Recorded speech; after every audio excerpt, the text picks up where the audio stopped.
Agora, a Bíblia tem muito a dizer a respeito de sensualidade e lascívia e depravação. A palavra lascívia significa a tendência de incitar desejos sensuais. Sensualidade significa o apelo proposital aos sentidos físicos para satisfação pessoal. Talvez lendo um livro pornográfico ou assistindo um filme impróprio. A Bíblia diz que devemos nos abster das paixões carnais, da sensualidade, que fazem guerra contra a alma. Elas estão em guerra contra a sua alma e seu espírito. E a Bíblia diz que devemos nos abster delas, ficar longe delas. E então a Bíblia usa outra palavra, réprobo. Agora, isso se refere a pessoas totalmente depravadas, de consciências mortas ou cauterizadas, não sabem mais corar. Perderam a capacidade de discernir entre o bem e o mal. E em Romanos 1:28 lemos: e por haverem desprezado o conhecimento de Deus, o próprio Deus os entregou a uma disposição mental reprovável para praticarem coisas inconvenientes. Ou seja, Deus desistiu deles dizendo: vão em frente. Gozem toda depravação e toda sensualidade que quiserem, não vou perturbá-los. Ainda não. Mas saibam que seus pecados os acharão e prestarão contas no dia do juízo. E Paulo, escrevendo ao jovem Timóteo, disse: também estes resistem à verdade, homens de todo corrompidos, réprobos quanto à fé. Em outras palavras, rejeitaram a Cristo por tanto tempo que suas consciências se cauterizaram e seus corações se endureceram. E mesmo que o Espírito de Deus lhes fale, eles não podem ouvir.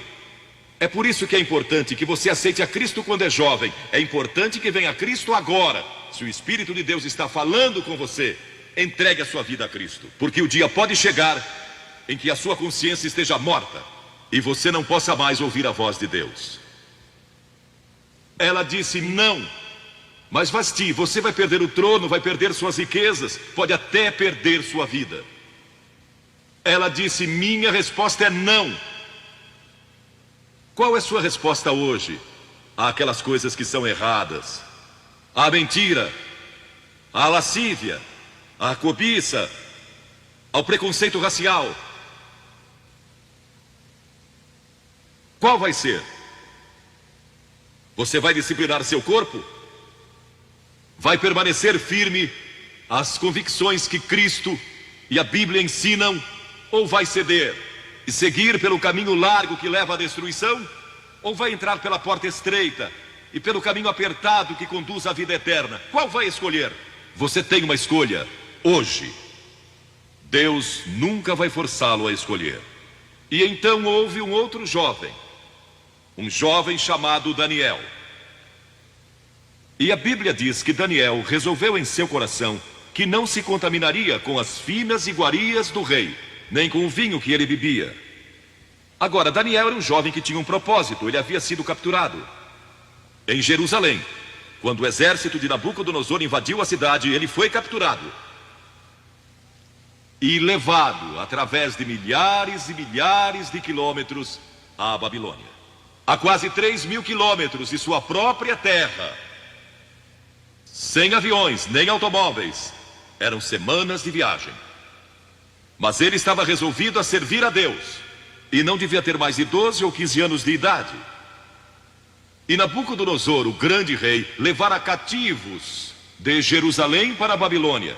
E ordenou que aqueles jovens, em quem não havia defeito, de boa aparência, instruídos em toda a sabedoria, fossem ensinados em sua corte, para que ele pudesse usá-los. Ele queria usar aqueles jovens judeus, porque sabia que eles tinham um dom especial.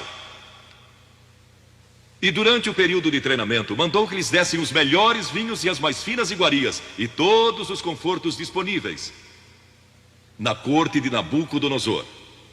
Mas Daniel disse: não.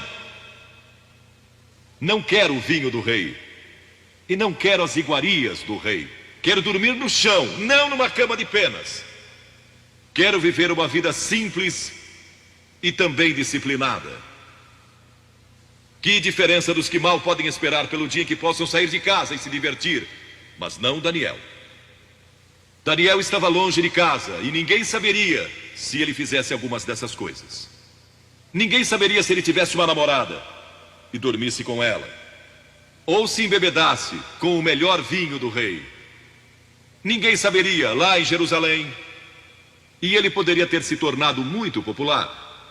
Mas esse primeiro não, quando jovem, preparou-o para o grande não, quando era primeiro-ministro da Babilônia. E foi lançado na cova dos leões, porque não abandonou sua fé em Deus. Nós nos contaminamos ao comer demais, ou ao nos embebedarmos, ou ao tomar drogas, ou gastando tempo demais assistindo televisão, ou indo aos cinemas.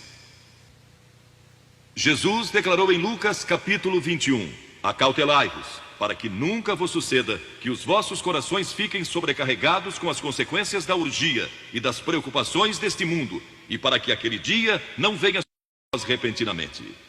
O apóstolo Paulo disse, não disponhais para a carne no tocante às suas concupiscências. E Pedro disse, porque basta o tempo decorrido para terdes executado a vontade dos gentios, tendo andado em dissoluções, concupiscências e em detestáveis idolatrias. A Bíblia diz que devemos disciplinar nossas mentes e também nossos corpos, e disciplinar o coração pela nossa fé em Cristo. E então houve outro jovem chamado José, que foi vendido para o Egito pelos seus irmãos e se tornou escravo de um homem chamado Potifar. E Potifar tinha uma linda esposa. E José era forte e bonito. E em Gênesis, no capítulo 39, se quiserem ler a história, lemos a respeito da tentação de José.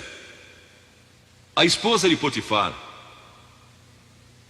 se apaixonou por José, porque José se tornou mordomo de toda a casa de Potifar, cuidando dos seus negócios. E ela viu aquele belo jovem, viril e de boa aparência, andando pela casa e pelo jardim, cuidando dos negócios todos os dias. E ela o cobiçou. E disse, deita-te comigo. Ele disse, não. E acrescentou, não posso fazer isso ao meu senhor, que me confiou tudo o que tem, exceto sua esposa. Não posso pecar contra Deus, o Deus dos meus pais. Ele estava longe de casa, lá no Egito, quem saberia?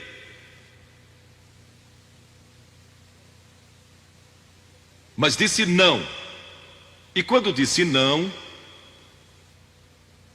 na última vez, ela o agarrou e ele fugiu dela, deixando sua capa. E ela começou a gritar, chamando os servos e dizendo, ele tentou me violentar. O que não era verdade. Mas Potifar acreditou e mandou que ele fosse lançado na prisão. E muitos de vocês sabem a história, que ele foi para a prisão. E através de uma série de circunstâncias, ele depois se tornou primeiro-ministro de todo o Egito. E governou o Egito sob o faraó. Deus o guardou e o promoveu. Porque José teve a coragem de dizer não quando foi tentado. Agora, sexo não é pecado. O sexo nos foi dado por Deus para a propagação da raça humana e para nosso prazer, dentro de certos limites que Deus estabeleceu para o matrimônio.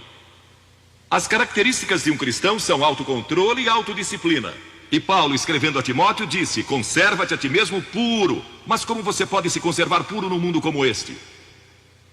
Como pode se manter puro olhando para as bancas de jornais ou assistindo a alguns filmes?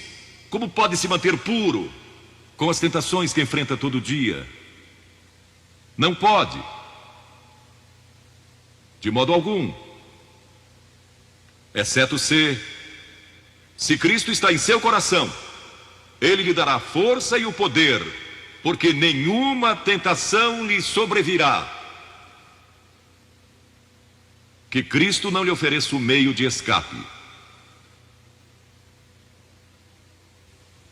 Entregue sua vida a Cristo hoje, deixe que Ele controle a sua vida, deixe Ele ser Senhor de sua vida, deixe que Ele controle essa área de sua vida, sua mente, seu corpo e sua vida sexual.